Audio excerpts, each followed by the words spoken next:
प्रस्तुत है हरि अनंत हरि कथा अनंता में गंगा अवतरण।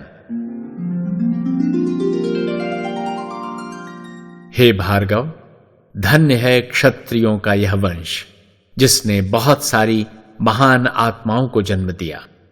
गाधिसुवन परम तपस्वी मुनि विश्वामित्र भी तो क्षत्रिय कुल के ही गौरवशाली भूषण थे, जिन्होंने क्षत्रिय कुल में उत्पन्न होकर भी अपनी अखंड तपस्या और कर्मों से ब्रह्मर्षि की उपाधि प्राप्त की और अपने असीम तप बल से त्रिदेवों द्वारा रचित सृष्टि में रह गए अभावों को अपनी नूतन सृष्टि से समृद्ध करके सर्वांग पूर्ण बनाया। उन्होंने ऐसी अनेक सृष्टि रची जो सामान्य जनजीवन के लिए उपकारक सिद्ध हुई। वहीं क्षत्रिय वंश में दानवीर परम सत्यवादी महाराज हरिश्चंद्र ने जन्म लेकर विश्वामित्र द्वारा कड़ी परीक्षा की कसौटी पर कसे जाते समय दुखों के महासागर में डूबकर भी खरे कंचन सा सिद्ध होकर पृथ्वी पर सत्य को अटल ध्रुव की भांति स्थापित किया। हरिश्चंद्र द्वारा पृथ्वी पर सत्य को स्थापित कर देने के कारण पाप का बल काफी क्षीण हो गया था, अन्यथा उसने तो स्वर्ग से भागकर शंकर प्रिया सती को ही भस्मीभूत कर डाला था। महाराज हरिश्चंद्र के राज्य में धर्म के चारों चरण सत्य, तप, दया और दान का अनुसरण करता हुआ मानव सुख, शांति एवं संतोष धारण कर परम सात्विक जीवन व्यतीत करने लगा। परशुराम अब तक बड़े ही शांत भाव से दत्त चित्त मेरे सम्मुख बैठे मेरी सारी कथा मौन धारण किए सुन रहे थे। अचानक पहली बार टोकते हुए उन्होंने प्रश्न किया, हे श्री नारायण, आपके मत्स्यावतार से लेकर अब तक के सारे कथामृत में मैं भावा विभोर हो डूब उतरा रहा था। आपके जीव जगत कल्याण हेतु किए गए निष्काम कर्म की सरिता में गोते लगा लगाकर अभी तक मैंने कोई व्यतिक्रम उत्पन्न नहीं किया, किंतु हे श्री नारायण, जिस क्षत्रिय वंश की आप इतनी प्रशंसा कर रहे हैं, उस वंश की एक माता ने अपनी पुत्री के साथ छल करते हुए पुत्रेष्टि यज्ञ के कलश बदल देने का घोर पाप क्यों किया, जबकि हे श्री नारायण, माता तो अपनी संतति पर सदा अपना सर्वस्व न्यौछावर करने को तत्पर रहती है। यदि इस निकृष्ट कर्म के पीछे भी कोई रहस्य छुपा है तो मुझे बताने की कृपा करें। परशुराम का प्रश्न सुनकर मैंने तनिक मुस्कुराते हुए उनसे कहा, हे भार्गव, आपका प्रश्न अति उत्तम है। नारद द्वारा पृथ्वी की करुण कथा सुनने के बाद मुझ में जिस आक्रोश ने जन्म लिया था, एक क्षण को तो वह आक्रोश पाप को समूल नष्ट कर देना चाहता था, क्योंकि इसी पाप के झगड़े ने कभी मुझे मत्स्य, कभी कच्छप तो कभी वाराह बनने के लिए बाध्य किया था। किंतु उसी समय मेरे विवेक ने मुझे अपना दर्पण दिखाया। तब मुझे अपने द्वारा किए जाने वाले अनर्थ का बोध हुआ। जब स्वर्ण जैसी मूल्यवान धातु की कसौटी के लिए भी एक काले पत्थर की आवश्यकता पड़ती है, तब पुण्य को कसने के लिए पाप की भी अनिवार्यता रही है। सृष्टि में हर वस्तु एक दूसरे की पूरक है, तभी तो हमने उसकी रचना की है। इतना भान होते ही मैंने आपके अंदर आक्रोश के साथ साथ विवेक का भी संगम करवाने का निश्चय किया, अन्यथा आपके रूप में मेरा निरा क्रोध, धर्म अधर्म, सत्य असत्य, सद्गुण दुर्गुण का विचार किए बिना सभी का विनाश कर डालता, क्योंकि विवेक ही सद्विचारों का जनक है। मेरे इस निश्चय के साथ मेरी होनी सक्रिय हो उठी। हे भार्गव, मैंने आपको बताया ही था कि आपके पूर्वज महामुनि भृगु को मैंने वरदान दिया था कि मैं आपके वंश में अवतार लूंगा। अतः आपके प्रपितामह महर्षि ऋचिक के पुत्रेष्टि यज्ञ संपन्न करने पर अपने वरदान के वचन से बद्ध मेरा आपके कुल में जन्म लेना अनिवार्य था। आपके पितामह ने आपके पिता के कलश पर ब्राह्म तेज का आह्वान किया था और अपनी पत्नी की माता के कलश पर क्षत्रिय तेज का। अतः यदि मैं आपकी दादी के कलश के प्रसाद से जन्म धारण करता तो ब्राह्म तेज के अनुरूप मैं एक ब्रह्मर्षि के गुणों को धारण कर एक महान ऋषि बन मात्र ज्ञान बांटता फिरता। किंतु जब संसार में अधर्म का बोलबाला हो गया हो तो ज्ञान के साथ साथ दंड की विशेष आवश्यकता थी। मुनिजन दंड देने का अधिकार अपने हाथ में नहीं लेते। इस प्रकार तो आपके अवतार का हेतु ही निष्फल हो जाता, क्योंकि उस समय पृथ्वी पर अधर्मी क्षत्रियों द्वारा उत्पन्न विषम परिस्थितियों पर अंकुश लगाने में आप किसी भी प्रकार समर्थ न हो पाते। अतः उस समय आपको ब्राह्म तेज के साथ साथ क्षत्रिय तेज की भी नितांत आवश्यकता थी। यह दुष्कर कार्य सत्यवती की माता के सहयोग के बिना असंभव ही था। हे भार्गव, मैं सत्यवती की माता का अत्यंत कृतज्ञ हूं कि मेरी होनी से प्रेरित होकर मुझे पुत्र रूप में पाने के लोभवश उन्होंने यज्ञ कलश परिवर्तित करा दिए। महान भृगुकुल में जन्म लेने के कारण ब्राह्म तेज तो आपको सहज ही प्राप्त था, किंतु क्षत्रिय तेज के प्रसाद द्वारा उत्पन्न होने के कारण आप में क्षत्रियोचित गुण भी अगाध मात्रा में समाहित हो गए। इस प्रकार कलश बदल जाने के परिणाम स्वरूप ही आप में आक्रोश और विवेक का संगम हो सका और आपने अधर्मी एवं उद्दंड क्षत्रियों को दंड देकर धर्म की स्थापना की। हे भार्गव, पुण्य प्रभाव के बढ़ जाने पर भी पाप कभी समूल नष्ट नहीं होता, अपितु क्षीण हो छुपकर घात लगाए अवसर की प्रतीक्षा करता रहता है।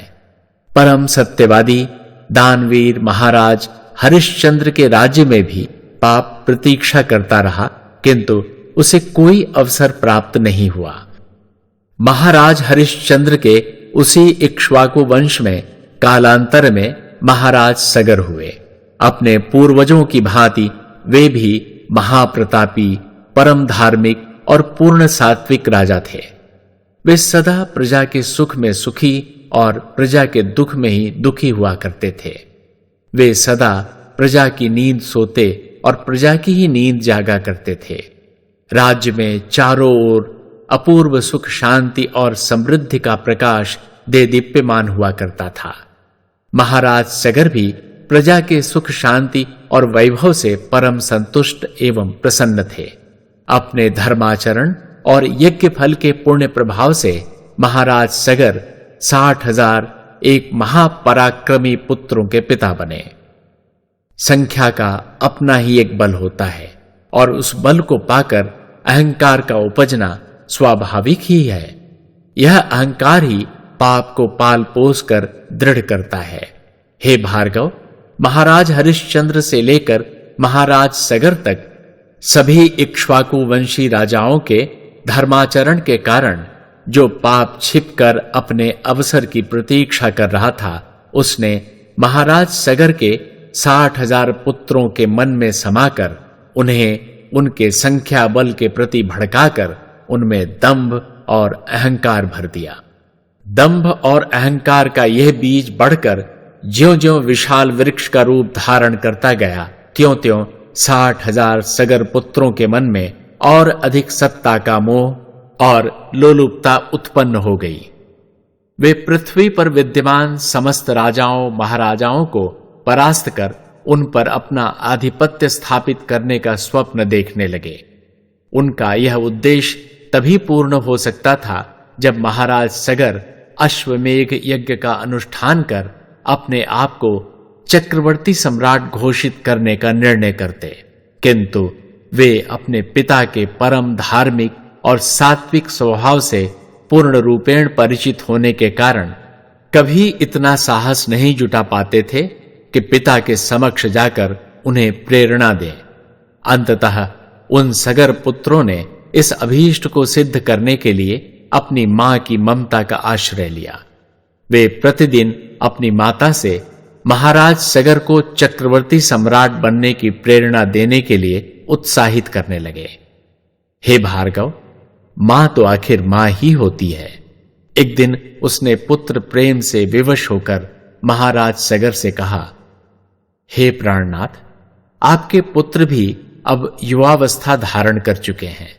कल उनमें से ही कोई युवराज पद प्राप्त कर शासन कार्य में आपका सहयोगी बनने वाला है। अतः क्यों नहीं अभी से आप उन्हें राजकाज में सहयोगी बनाते। इससे आपको सहायता और उन्हें भी राजकाज का व्यावहारिक अनुभव मिलेगा। हे नाथ, यह सत्य है कि आप एक परम प्रतापी राजा हैं और आपके सभी पुत्र मानते हैं कि आपको चक्रवर्ती सम्राट का पद प्राप्त होना चाहिए। आपके पुत्रों की हार्दिक अभिलाषा है कि वे चक्रवर्ती सम्राट महाराज सगर के पुत्र कहला स्वयं को धन्य माने। क्यों नहीं आप अश्वमेघ यज्ञ का अनुष्ठान करके चक्रवर्ती पद प्राप्त कर लेते।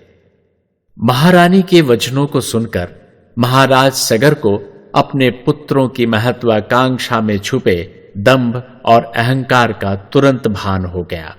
उन्होंने महारानी को समझाते हुए कहा, हे प्रिय, तुम तो जानती ही हो कि अश्वमेघ यज्ञ किसे कहते हैं। ये वह यज्ञ है जिसमें यज्ञ का अनुष्ठान करने वाला राजा पूजा अर्चना के उपरांत एक अश्व को स्वच्छंद विचरण हेतु छोड़ देता है। जिस अश्व के छत्र द्वारा यह सूचना दी जाती है कि यह अमुक राजा के अश्वमेघ यज्ञ का अश्व है, जो अपने आप को चक्रवर्ती सम्राट घोषित करते हैं। यदि किसी को इस पर आपत्ति हो तो वह इस यज्ञ अश्व को पकड़ने का साहस करके उनसे युद्ध करे, अन्यथा उनकी अधीनता स्वीकार कर उनके आधिपत्य में अपना राजपाट संचालित करे। हे प्रिय, विजय अश्व छोड़ने के उपरांत हमें न जाने कितने राजाओं से युद्ध करना होगा, जिसमें हमारे और शत्रु पक्ष के असंख्य निरपराध सैनिक बलि चढ़ जाएंगे। मात्र अपने अहं की संतुष्टि के लिए भयंकर रक्तपात करना हमें शोभा नहीं देता। युद्ध सदैव विनाशकारी होता है। युद्ध तो मात्र धर्म के लिए ही करना चाहिए, जो धर्म सबको सुख, शांति और संतोष प्रदान करता है। आज हम जहां हैं, जैसे भी हैं, सुखी हैं।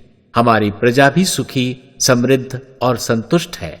फिर चक्रवर्ती सम्राट का पद प्राप्त करने से क्या लाभ?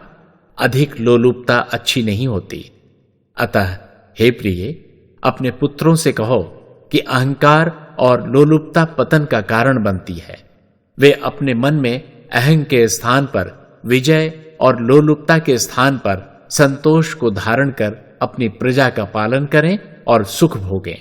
संतोष से उत्पन्न धन इस पृथ्वी पर और कोई नहीं है। महाराज के तर्क संगत वचनों ने महारानी के मस्तिष्क में पूर्ण प्रभाव जमाते हुए महारानी को अश्वमेघ यज्ञ से विरत रहने की प्रेरणा दी। उन्होंने पुत्रों को भी समझाया, किंतु पाप द्वारा उपजाए अहंकार के कारण सगर पुत्रों के ऊपर इन सारगर्भित वचनों का कोई प्रभाव नहीं पड़ा। उन्होंने उद्दंडता पूर्वक उत्तर दिया, हे माता, हम इक्ष्वाकु वंशी परम प्रतापी क्षत्रिय संतान हैं। युद्ध ही हमारा धर्म है। यदि हम कायरतावश युद्ध से विरत रहने का संकल्प कर लें तो यह हमारे क्षत्रिय धर्म से च्युत होने का संकेत होगा। हे माता, धर्म के लिए युद्ध करने में वीर गति प्राप्त करने पर प्रत्येक क्षत्रिय को मोक्ष प्राप्त होता है। यह विधान हमारे और शत्रु पक्ष के योद्धाओं पर समान रूप से लागू होता है।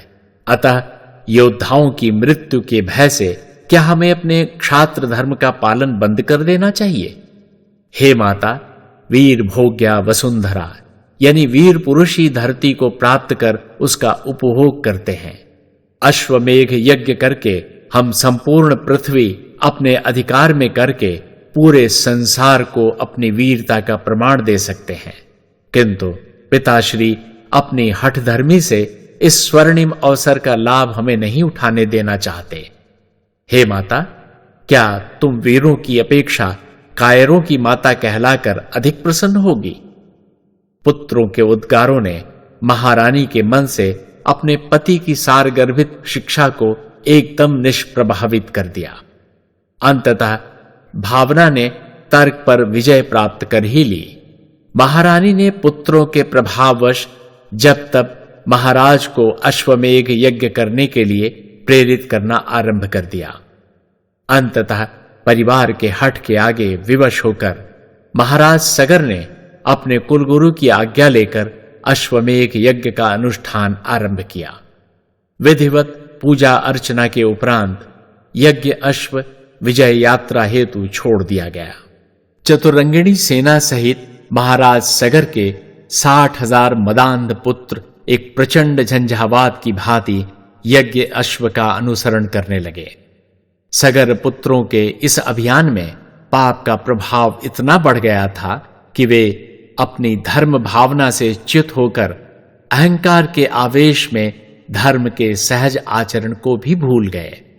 समस्त वसुंधरा को अपने पैरों तले रौंदते, धूल की धुंध से सूर्य को भी म्लान करते, वे सगर पुत्र पाप से प्रेरित होकर अपने मार्ग में आने वाले निरीह प्रजा के खेतों, खलिहानों, कुटियों को उजाड़ते, जिधर भी जाते उधर तबाही और बर्बादी के अतिरिक्त कुछ भी शेष न रहता था। मार्ग में पड़ने वाले राजाओं के मन में इस घोर अन्याय और अत्याचार के विरुद्ध असीम रोष उत्पन्न हो रहा था, परंतु वे सगर के 60,000 पुत्रों और उनकी चतुरंगिणी सेना की ताकत के आगे विवश थे। पाप धीरे धीरे उन घोर मदान्ध पुत्रों को अपने षड्यंत्र का शिकार बना उन्हें उनके विनाश की ओर धकेलता जा रहा था। वे पाप के कुहासे में इतना घिर चुके थे कि उन्हें अपने कुलगुरु की आज्ञा तक का स्मरण नहीं रहा। कुलगुरु सदैव सतर्क रहकर रात्रि के समय जागते रहकर यज्ञ अश्व की सुरक्षा का परामर्श दिया करते थे, किंतु अपने मद के अहंकार में वे सगर पुत्र सदैव गुरु के परामर्श की अवहेलना करते हुए हुंकार कर कहा करते, इस पृथ्वी पर किसी व्यक्ति में इतना साहस कहां है कि वह हम 60,000 सगर पुत्रों के होते यज्ञ अश्व की ओर आंख उठाकर भी देख सके। जाओ, सब के सब निद्रा का सुख लेते हुए विश्राम करो। सगर पुत्रों द्वारा हर ओर प्राप्त की जाने वाली विजय को देखकर पाप भी थोड़ा भयभीत होने लगा था। उसे अनुभव हो रहा था कि यदि ये सगर पुत्र अश्वमेघ यज्ञ सफल कर देंगे तो उसका प्रभाव अत्यंत क्षीण हो जाएगा। अतः एक रात्रि जब सब लोग निद्रालीन थे, तब पाप ने छल से इंद्र का रूप धारण कर यज्ञ अश्व को चुरा उसे कपिल मुनि के आश्रम में बांधाया। हे भार्गव, यह भी मेरी होनी का ही अंग था। पाप को यह ज्ञात था कि कपिल मुनि एक महान तेजस्वी मुनि है।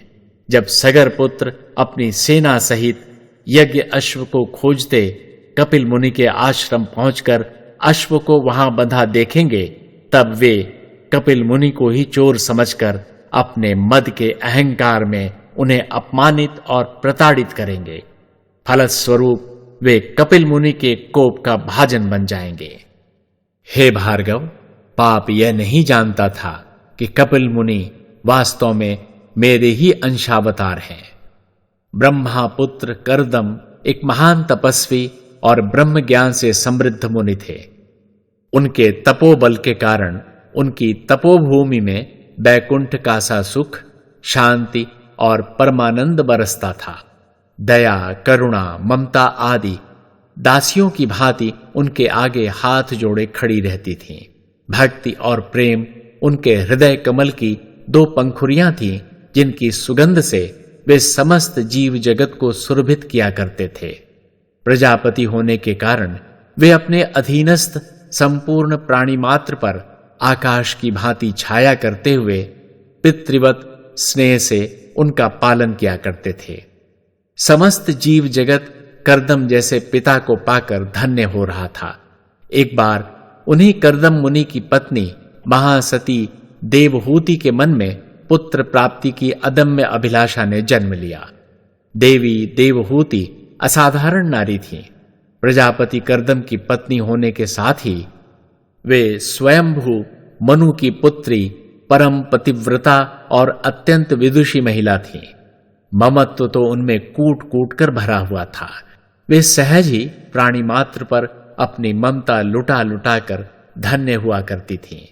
एक मां अपनी संतान पर तो ममता अवश्य लुटाती है, पर द्वैत भाव के कारण दूसरे की संतानों पर उतना स्नेह नहीं लुटा पाती, परंतु देवी देवहूति मेरी ही भांति सब पर अद्वैत भाव से अपनी निर्मल और निश्चल ममता लुटाती रहती थीं।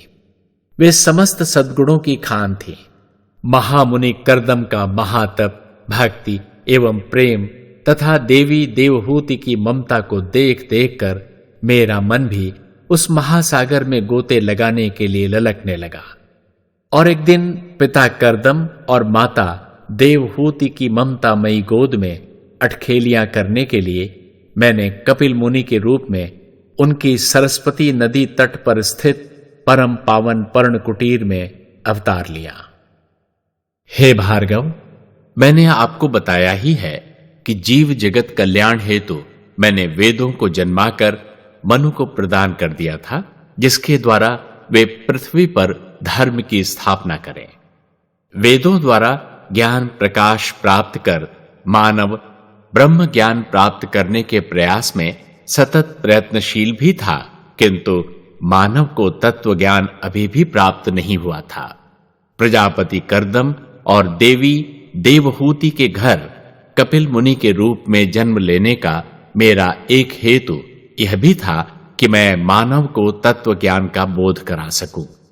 कपिल मुनि के रूप में जन्म लेकर मैंने अपने माता पिता द्वारा ब्रह्म ज्ञान तो प्राप्त ही किया, साथ ही साथ घोर तपस्या द्वारा सारी रिद्धियों सिद्धियों को अपने अधिकार में कर मैं कपिल मुनि के रूप में तत्ववेत्ता और सांख्य दर्शन का प्रणेता भी बना। कपिल मुनि का वही तत्व ज्ञान आज भी जगत में सांख्य दर्शन के नाम से विख्यात है।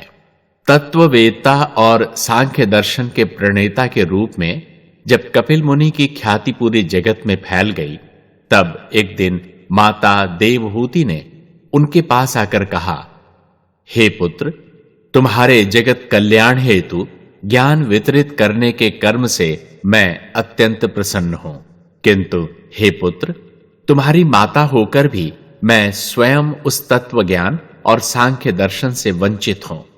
हे वत्स, आज तुम मुझे भी अपने तत्व ज्ञान और सांख्य दर्शन का बोध कराओ। माता के वचन सुनकर कपिल ने अपनी माता के चरणों में प्रणाम करते हुए उत्तर दिया, हे माता, मेरा जो भी ज्ञान है वह आप और पिताश्री का ही दिया हुआ प्रसाद है। मैंने जो भी शिक्षा ग्रहण की है वह आप दोनों की ही प्रदत्त की हुई है। माता पिता ही तो शिशु के प्रथम गुरु होते हैं। आप तो स्वयं तत्व ज्ञाता हैं। मैं भला आपको क्या बोध कराऊं? अपने पुत्र के आदरपूर्ण वचन सुनकर देवहूति कहने लगी, हे पुत्र, अपनी माता के प्रति सम्मान के कारण तुम मेरे अज्ञान को भी महानता का रूप देकर मुझे टालने का प्रयत्न कर रहे हो। मैं तुम्हारी मातृभक्ति से अत्यंत गदगद हूं, किंतु आज तुमको मुझे भी अपने तत्व ज्ञान और सांख्य दर्शन का बोध कराना ही पड़ेगा। माता का आग्रह देख कपिल ने विवश होकर कहा, हे माता, आप यदि आग्रह कर ही रही हैं तो एक पात्र में दूध लाने की कृपा करें। पुत्र के निवेदन पर देवहूति तुरंत एक पात्र में दूध भरकर ले आई। कपिल मुनि उस दुग्ध पात्र में हाथ डालकर कुछ कुछ टटोलने का प्रयत्न करने लगे। इसी प्रकार जब काफी समय बीत गया, तब देवहूति ने कपिल से प्रश्न किया, हे पुत्र, तुम इस दुग्ध पात्र में अपना हाथ घुमाते हुए क्या खोज रहे हो? माता का प्रश्न सुनकर कपिल ने सहज भाव से उत्तर दिया, हे माता, मैं इस दुग्ध में घृत खोजने का प्रयत्न कर रहा हूं। माता ने कपिल का उत्तर सुन बिहंसते हुए कहा, हे वत्स, दूध से इस प्रकार घृत कैसे प्राप्त हो सकता है? घृत पाने के लिए पहले दूध को तपाकर उसमें जामन डालना पड़ता है, फिर दही जम जाने पर उसे बिलोकर मक्खन निकालना पड़ता है, तब उसके बाद मक्खन को जलाकर घृत प्राप्त किया जा सकता है। माता के वचन सुनकर कपिल ने मुस्कुराते हुए कहा, हे माता, मैंने तो पहले ही निवेदन किया था कि आप स्वयं ही तत्व ज्ञाता हैं। अब देखिए ना, दुग्ध का तत्व घृत दुग्ध में समाहित है, यह आप भली भांति जानती हैं। उसे दूध से बाहर निकालने की प्रक्रिया भी आपको विदित है। मुझे तो ऐसा प्रतीत होता है कि आप मेरे तत्व ज्ञान की परीक्षा लेना चाहती हैं। हे माता, प्रकृति और पुरुष दोनों अनादि सिद्ध हैं। प्रकृति से महातत्व, महातत्व से अहंकार, अहंकार से 5 तन्मात्रा, 11 इंद्रियां और 5 तन्मात्रा से पंच महाभूत अर्थात क्षिति, जल, पावक, गगन और समीर उत्पन्न होते हैं। इन सब तत्वों के भेद को जान लेना ही सांख्य दर्शन है। परमात्मा से पृथक ये जितने भी महातत्व हैं, उन सब को जानकर ही परमात्मा को प्राप्त किया जा सकता है। अर्थात अंगों को जानकर अंगी को जान लेना ही सांख्य दर्शन है। हे भार्गव, सांख्य दर्शन के इन गूढ़ सिद्धांतों का प्रतिपादन करने वाले सृष्टि के समस्त महातत्वों के रहस्य भेदों को जानकर उनकी प्रचंड शक्ति से विभूषित मुनि कपिल का तपोबल कितना महान था, पाप को इसका ज्ञान था।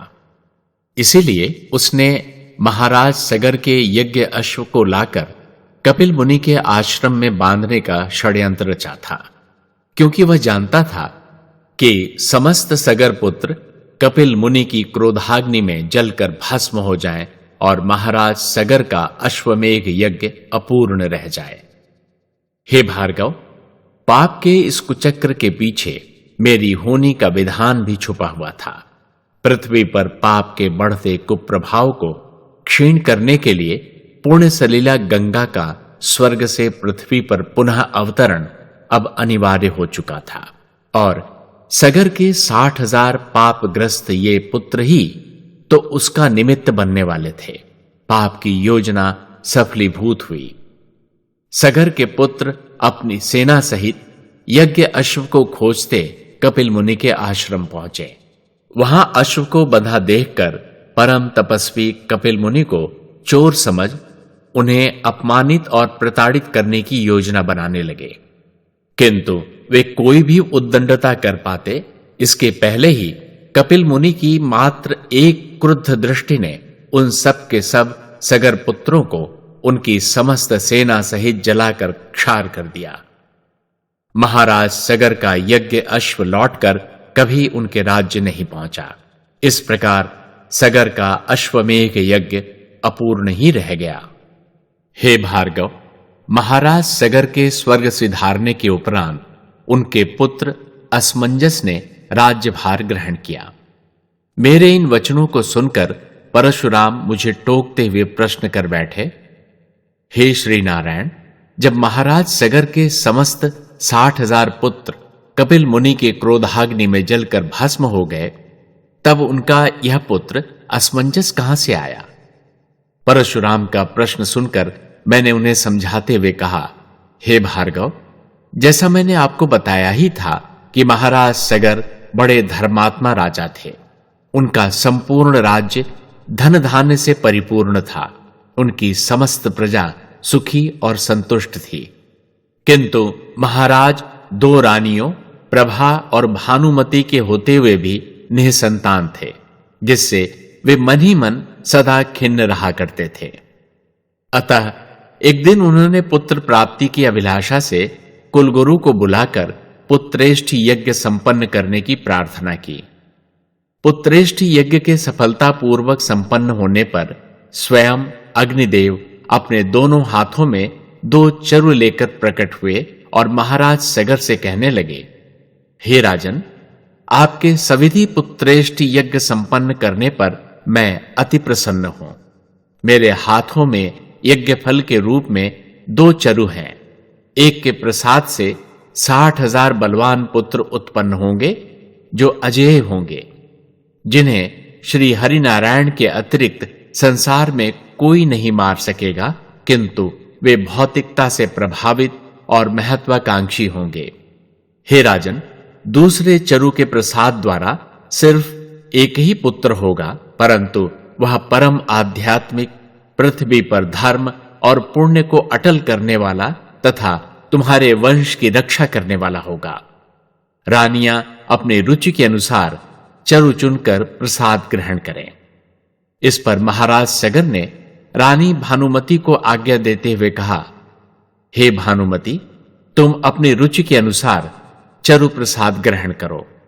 महाराज की आज्ञा पर अत्यधिक सात्विक और संतोषी भानुमति ने कहा, हे स्वामी, आप पहले रानी प्रभा को चयन का अवसर दें।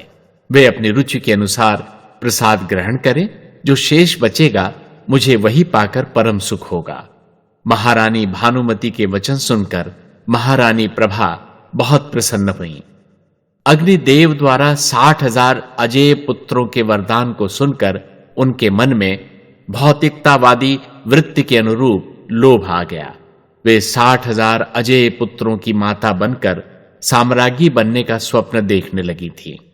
अतः महारानी प्रभा ने महाराज सगर की आज्ञा पर तुरंत 60,000 पुत्रों वाले चरु के प्रसाद को ग्रहण किया और महारानी भानुमति ने मात्र एक पुत्र वाले चरु को ग्रहण कर संतोष किया। इस प्रकार दोनों रानियां गर्भवती हुईं। महारानी प्रभा ने 60,000 पुत्रों को जन्म दिया और महारानी भानुमति ने केवल एक पुत्र असमंजस को जन्म दिया। असमंजस बाल्यावस्था से ही अपनी धार्मिक वृत्ति के कारण गुरुकुल में निवास करता था। जब महारानी प्रभा के 60,000 पुत्र यज्ञ अश्व के पीछे विश्व विजय हेतु गए थे, उस समय असमंजस गुरुकुल आश्रम में ब्रह्म ज्ञान की प्राप्ति हेतु घनघोर साधना कर रहे थे। हे भार्गव, इस प्रकार महाराज सगर की मृत्यु के बाद ब्रह्मज्ञानी असमंजस ने राज्यभार ग्रहण किया और प्रजा पालन करते हुए अंततः स्वर्ग सिधार गए। उनके पश्चात अंशुमान ने शासन ग्रहण किया। महाराज अंशुमान भी अपने पितामह सगर की ही भांति प्रतापी राजा थे। एक समय महाराज अंशुमान के हृदय में भी चक्रवर्ती सम्राट बनने की अभिलाषा हुई। उन्होंने अश्वमेघ यज्ञ के अनुष्ठान का विचार किया। अपने कुलगुरु से जब उन्होंने अनुमति मांगी तो कुलगुरु ने अंशुमान को उनके पितामह द्वारा अनुष्ठानित यज्ञ का वृतांत सुनाते हुए कहा, हे राजन, चूंकि आपके पितामह द्वारा अनुष्ठानित अश्वमेघ यज्ञ ही पूर्ण नहीं हुआ था, अतः यदि आप अश्वमेघ यज्ञ के स्थान पर महामुनि कपिल का दर्शन करके अपने पूर्वजों की अभिशप्त आत्माओं की सद्गति का प्रयत्न करें तो इससे आपको अश्वमेघ यज्ञ से कहीं अधिक पुण्य प्राप्त होगा। कुलगुरु के वचनों को सुनकर महाराज अंशुमान ने अश्वमेघ यज्ञ का विचार त्याग दिया। वे अपने पूर्वजों को सद्गति दिलाने का विचार मन में धारण करके उसका कोई उपाय जानने के लिए महामुनि कपिल का दर्शन करने उनके आश्रम पहुंचे। कपिल मुनि के चरणों में प्रणाम करके उन्होंने विनय पूर्वक प्रार्थना की, हे मुनिराज, आपके प्रचंड प्रताप से अपरिचित मेरे पूर्वजों ने आपकी प्रतिष्ठा में उद्दंडतावश जो अभद्रता की, उसका उन्हें पर्याप्त दंड प्राप्त हो चुका है। हे मुनिश्रेष्ठ, आपकी क्रोधाग्नि का भाजन बन अकाल मृत्यु को प्राप्त होने के कारण अब तक उनकी सद्गति संभव नहीं हो सकी है। मैं अपने पूर्वजों के घोर अपराध के लिए मैं आपसे अत्यंत क्षमा प्रार्थी हूं। आज आपके समक्ष उनकी सद्गति का मार्ग ज्ञात करने के लिए उपस्थित हुआ हूं। हे महामुनि, क्षमा और दया तो आप जैसे मुनिश्रेष्ठ का भूषण है, अतः आप मेरे पूर्वजों को क्षमा प्रदान करते हुए उनकी मुक्ति का कोई उपाय बताने की कृपा करें। अंशुमान की विनय से भरी प्रार्थना सुनकर महामुनि कपिल करुणा से विकलित हो कहने लगे, हे राजन, तुम्हारे पूर्वज पाप द्वारा रचे गए षड्यंत्र का शिकार बनकर पाप ही द्वारा उपजाए अहंकार की उद्दंडता का दंड भोगते हुए अधम गति को प्राप्त हुए हैं। उनकी सद्गति का मात्र एक ही उपाय है और वह भी अत्यंत दुरूह है। कपिल मुनि के वचन सुनकर महाराज अंशुमान कहने लगे, हे मुनिश्रेष्ठ, मेरे पूर्वजों को सद्गति प्रदान करने वाला उपाय कितना भी कठिन क्यों न हो, आप कृपा करके उसे बताने का कष्ट करें। पूर्वजों के उद्धार हेतु असंभव प्रतीत होने वाले यत्न को भी साधने के लिए मैं तत्पर हूं। महाराज अंशुमान की विह्वल प्रार्थना पर कपिल मुनि कहने लगे, हे वत्स अंशुमान, श्रीहरि नारायण के चरण नख की आभा में पतित पावनी सुरसरी गंगा विराजमान है। यदि तुम अपने तप के द्वारा उन्हें प्रसन्न करके पृथ्वी पर अवतरण हेतु तैयार कर लो, तो तुम न केवल अपने पूर्वजों अपितु पापग्रस्त असंख्य प्राणियों के उद्धारक बन जाओगे। सृष्टि में मात्र पाप नाशिनी गंगा ही अपने पुण्य प्रभाव से पापियों के पाप को विनष्ट कर उन्हें मोक्ष के द्वार तक पहुंचा सकती हैं। इसके अतिरिक्त सगर पुत्रों के मोक्ष का अन्य कोई उपाय नहीं है। गंगा की चर्चा आते ही परशुराम ने मुझे टोका, हे श्री नारायण, जब पाप नाशिनी गंगा आपके चरण नख की आभा में समाई रहती है, फिर वह हिमालय पुत्री गंगा कौन है जिसे ब्रह्मा जी हिमालय से मांगकर स्वर्ग का पाप विनष्ट करने के लिए ले गए थे और जिसकी चर्चा आपने मेरे अवतार में भी की थी? आप इस रहस्य को बताने की कृपा करें। परशुराम की जिज्ञासा सुनकर मैं उन्हें बताने लगा, हे भार्गव, बहुत काल पूर्व की बात है। एक समय मैं परम शिव से भेंट करने के लिए हिमालय स्थित कैलाश पर्वत गया। वहां पहुंचकर आकाश को चूमते हिमाच्छादित शुभ्र पर्वत श्रृंगों को देखकर मैं भाव विभोर हो ठगा सा खड़ा रह गया। चारों ओर लता गुल्मों से आच्छादित हरी भरी घाटियां मन को मोह रही थीं। वन पुष्पों की सुगंध से पूरे वन प्रांतर में मोहक वातावरण का निर्माण हो रहा था। जिधर भी दृष्टि जाती थी, ऊंचे ऊंचे विशाल वृक्ष अपनी बाहें उठाए आकाश को थामे खड़े दृष्टिगोचर हो रहे थे। संकरी घाटियों में प्रवाहित होती शीतल वायु बांसुरी की सी मीठी तान का स्वर उत्पन्न करती थी।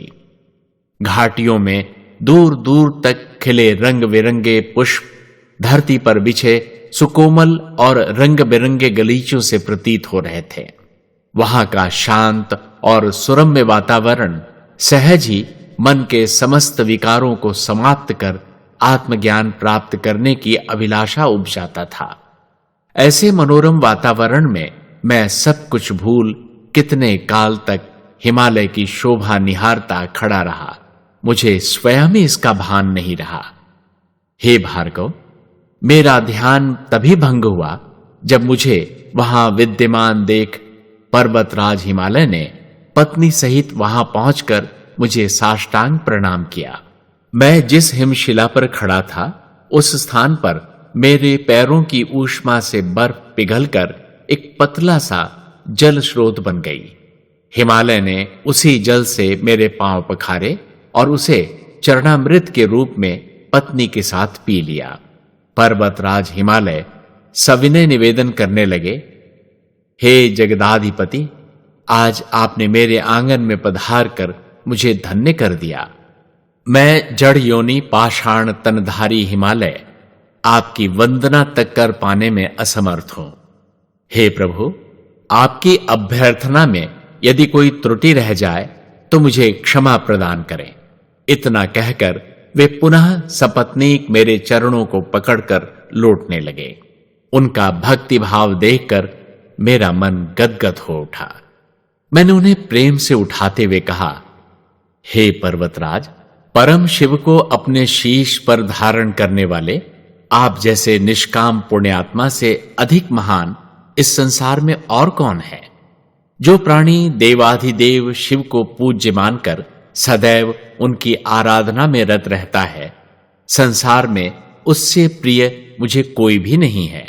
आप सदैव जीव जगत के कल्याण का कर्म निष्काम भाव से करने के कारण अनंत पुण्य के भागी हैं। मैं आप पति पत्नी से अत्यंत प्रसन्न हूं। आप मुझसे मनोवांछित वरदान निसंकोच मांग ले। हे भार्गव, मेरे वचन सुन पर्वतराज कहने लगे, हे प्रभु, आपने पहले ही मुझे अमूल्य जीवन दायनी वनस्पतियों और अगाध वन संपदा से निहाल कर रखा है। मेरे प्रस्तर खंडों में असंख्य बहुमूल्य रत्न हैं। आपका दुर्लभ दर्शन पाकर आज मैं कृतार्थ हुआ। अब मुझे और क्या चाहिए? किंतु हे भगवान, निःसंतान होने का दुख हम पति पत्नी के मानस पटल को सदैव सालता रहता है। अतः यदि आप मुझे कुछ प्रदान ही करना चाहते हैं तो मेरे इस सोने आंगन को संतान की किलकारियों से गूंजने का वरदान प्रदान करें। पर्वतराज हिमालय की प्रार्थना सुनकर मैंने मुस्कुराते हुए कहा, हे पर्वतराज, तुमने तो पहले ही निष्काम भाव से मेरे चरण पखार, मेरे पद नख की आभा में विराजमान पुण्य सलीला गंगा को चरणोदक के रूप में प्राप्त कर लिया है, जो शीघ्र ही तुम्हारी पुत्री के रूप में जन्म लेकर हिमकंदराओं एवं समस्त वन प्रांतर को कलकल निनाद से युक्त अपनी सुरम्य क्रीड़ा द्वारा पावन करती रहेगी। इस प्रकार वही गंगा हिमालय पुत्री के रूप में जन्म लेकर हिमालय के आंगन में खेलने कूदने लगी। हे भार्गव, इसके पूर्व आपने सुना कि कपिल मुनि ने महाराज अंशुमान को सगर पुत्रों की सद्गति हेतु एवं पृथ्वी पर पाप के भार को नष्ट करने के लिए गंगावतरण का मंत्र प्रदान किया, क्योंकि ब्रह्मा जी द्वारा स्वर्ग ले जाए जाने के उपरांत गंगा पृथ्वी पर न होकर स्वर्ग में विराजमान थी। कपिल मुनि द्वारा अपने पूर्वजों के उद्धार का उपाय जानकर महाराज अंशुमान राजमहल लौट आए। उन्होंने सारा वृतांत अपने पुत्र दिलीप को सुनाने के पश्चात राजपाट उसे सौंप दिया और स्वयं हिमालय जाकर गंगावतरण हेतु घोर तपस्या में लीन हो गए। काफी काल तक घनघोर तपस्या करने के उपरांत भी गंगा को पृथ्वी पर वापस लाने के प्रयत्न में विफल महाराज अंशुमान स्वर्ग सिधार गए। उनकी मृत्यु के पश्चात उनके पुत्र दिलीप ने भी गंगावतरण हेतु तप के क्रम को जारी रखा, किंतु महाराज दिलीप भी अपने प्रयत्न में असफल रहे। महाराज दिलीप के भी स्वर्ग सिधारने के बाद अंशुमान के पौत्र महाराज भगीरथ ने अपने पिता और पितामह के मार्ग का अनुसरण करते हुए तप की इस परंपरा को आगे बढ़ाया। हे भार्गव, भगीरथ द्वारा गंगा की उपासना का भाव अपने पिता और पितामह की उपासना के भाव से नितांत भिन्न था।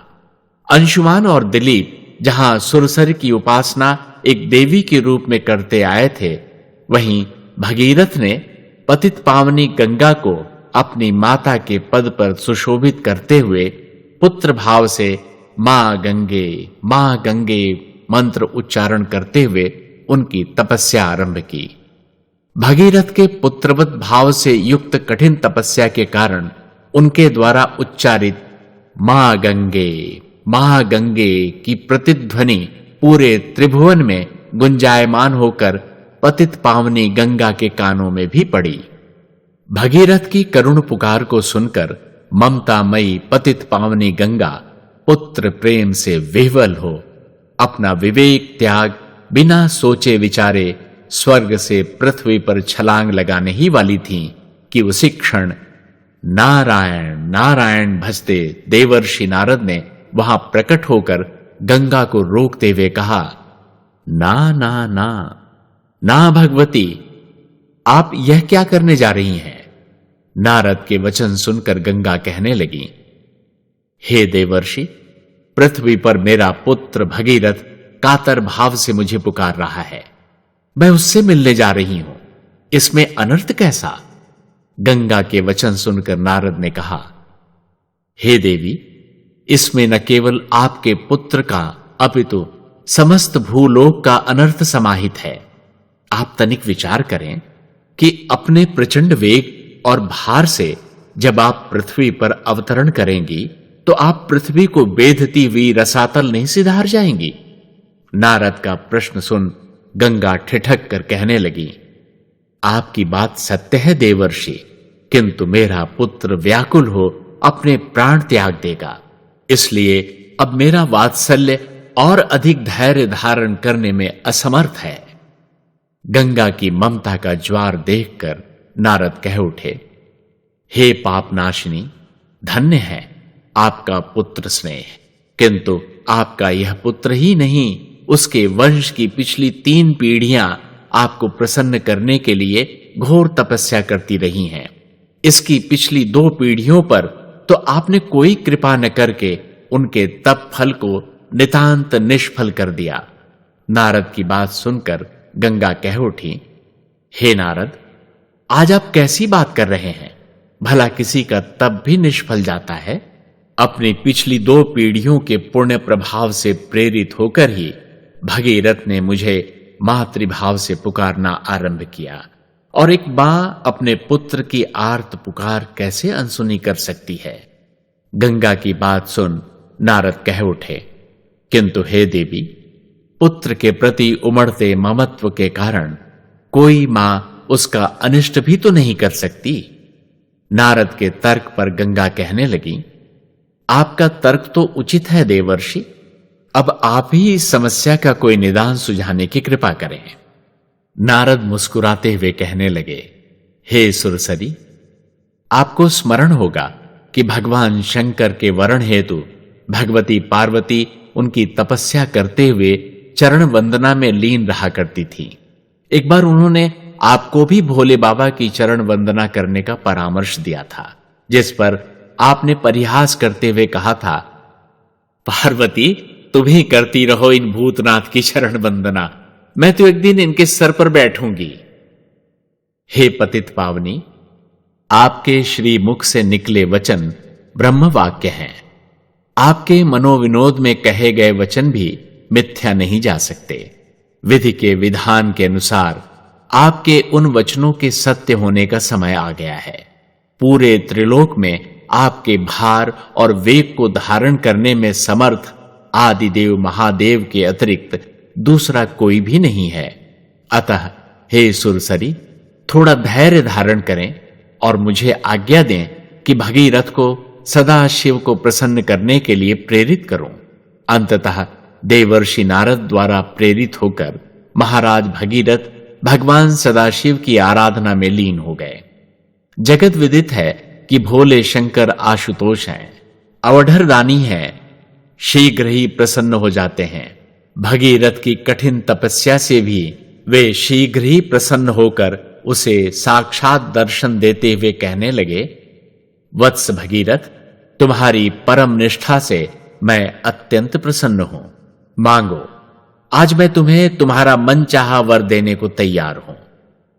भगवान शंकर के साक्षात दर्शन पाकर भगीरथ उनके चरणों में साष्टांग प्रणाम करते हुए कहने लगे, हे देवाधिदेव, हे परम शिव, आपका साक्षात दर्शन प्राप्त कर लेने के पश्चात अब मेरे मन में किसी भी वरदान की कामना शेष नहीं है, किंतु मैं एक विशिष्ट उद्देश्य से तप कर रहा हूं।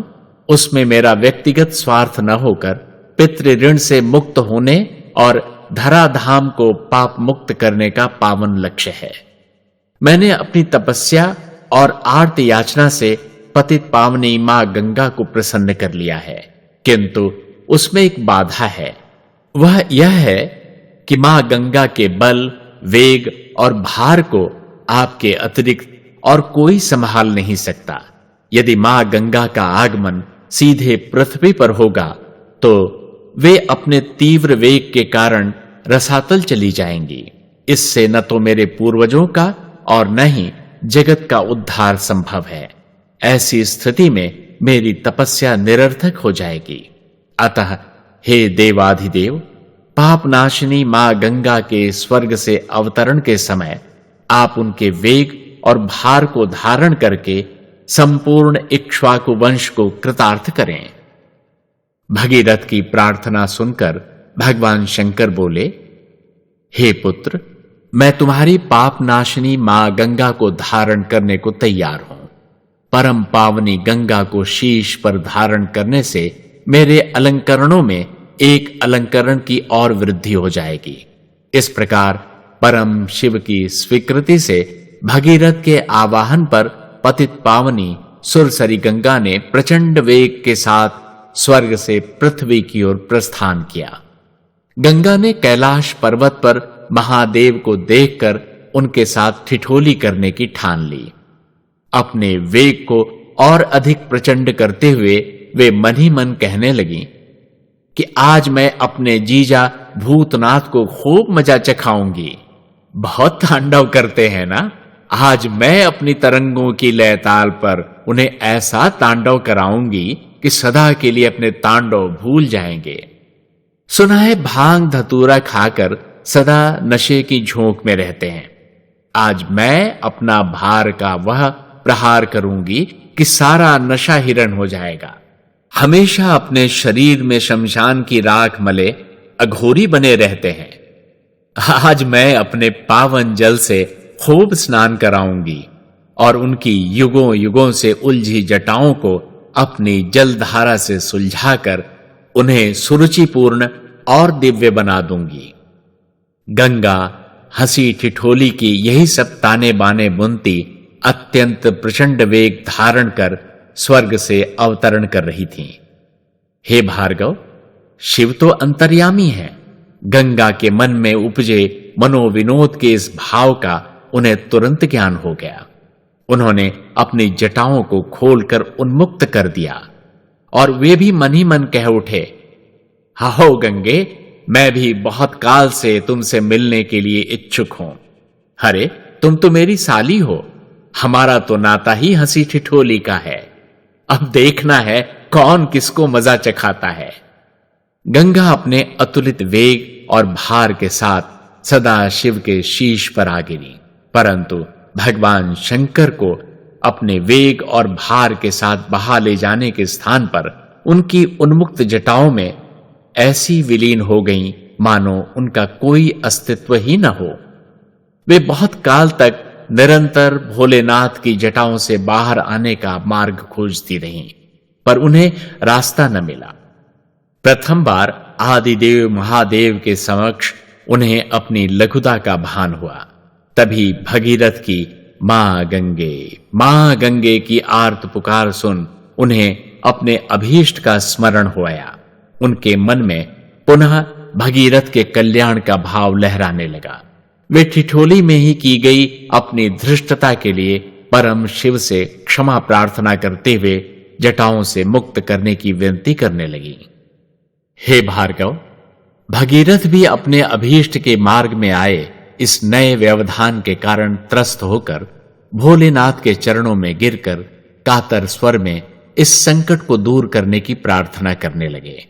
गंगा और भगीरथ की कातर दशा देखकर परम कृपालु शिव ने अपनी जटाओं को समेटकर उन्हें बांधते हुए सिर्फ एक जटा को थोड़ा सा सरकाकर गंगा को अपनी जटाओं से बाहर आने का मार्ग दे दिया।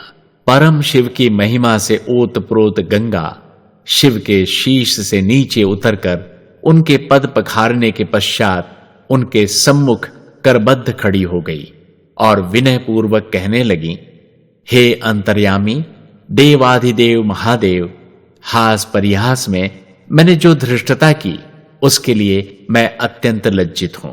मेरी उद्दंडता पर आपने अपनी जटाओं के कारागार में बंदी बनाकर मुझे पर्याप्त दंड भी प्रदान कर दिया है। कृपया अब मुझे क्षमा करते हुए मुझे भगीरथ के मनोरथ को सिद्ध करने की आज्ञा प्रदान करें। गंगा की विनय सुनकर आशुतोष शिव मुस्कुराते हुए कहने लगे, हे गंगे, तुम तो श्री हरि का चरणामृत हो, जिनकी वंदना करके मैं सदा आनंदित होता रहता हूं। स्नेह के कारण मैंने अब तक तुम्हें अपनी जटाओं में छुपा कर रखा था। तुम तो मेरी पत्नी की सहोदरा हो। भला कभी कोई अपनी पत्नी या उसकी भगनी को अपने घर से जाने की आज्ञा दे सकता है क्या? मैं तो तुम्हें कभी भी यहां से जाने की आज्ञा नहीं प्रदान करता, किंतु पुत्र भगीरथ की दीन दशा देख उसके कल्याण के लिए तुम्हें प्रस्थान करने की आज्ञा प्रदान करने के लिए विवश हूं।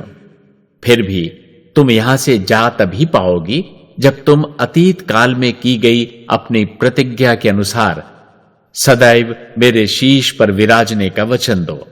तुम्हारे ऐसा करने में भविष्य में लोग मुझे गंगाधर के नाम से भी स्मरण किया करेंगे। भगवान शिव की आज्ञा मान सदैव उनके शीश पर विराजते रहने की प्रतिज्ञा से बद्ध होकर शिव की अनुमति पा गंगा भगीरथ के पीछे पीछे चल पड़े। अपनी परम पवित्र धारा से हिमालय की पर्वत श्रेणियों में अनेक तीर्थ स्थलों का निर्माण करती, हरे भरे कानन सरसाती जीवन दायिनी वनस्पतियां उपजाती, अपने जीवनदायी जल से वसुंधरा के आंचल को उर्वरित कर उसे हरित पल्लवित करती, अपने मार्ग में आए समस्त पापग्रस्त प्राणियों के पापों का विनाश करती परम पावनी गंगा अंत में सगर के 60,000 पुत्रों का उद्धार करती हुई गंगा सागर स्थित कपिल मुनि के आश्रम में उनके चरणों में समाकर हर्ष से हुलसित होने लगी। उसी क्षण नारायण नारायण भसते देवर्षि नारद नारायण के स्वरूप कपिल मुनि और गंगा को प्रणाम करने के पश्चात गंगा जल से आचमन करते हुए उनकी महिमा गाने लगे। पावन निर्मल गंगा का जल कोटि यज्ञ का फल देता है, शिव प्रसाद यह धरा धाम में मुक्ति भुक्ति मंगल देता है। पुण्य पुनीत प्रतापी गंगा कलिमल कलुष मिटाती गंगा, स्वर्ग का सेतु बनाती गंगा, नर में देव जगाती गंगा। दुर्लभ गौरवशाली यह जल जीवन को अमृत देता है, पावन निर्मल गंगा का जल कोटि यज्ञ का फल देता है। पतित पावनी हर हर गंगे, अधम उद्धारिणी हर हर गंगे, पाप विभंजनी हर हर गंगे, कष्ट निकंदनी हर हर गंगे। हरिपद का प्रसाद गंगा जल जग को सुख का फल देता है, पावन निर्मल गंगा का जल कोटि यज्ञ का फल देता है।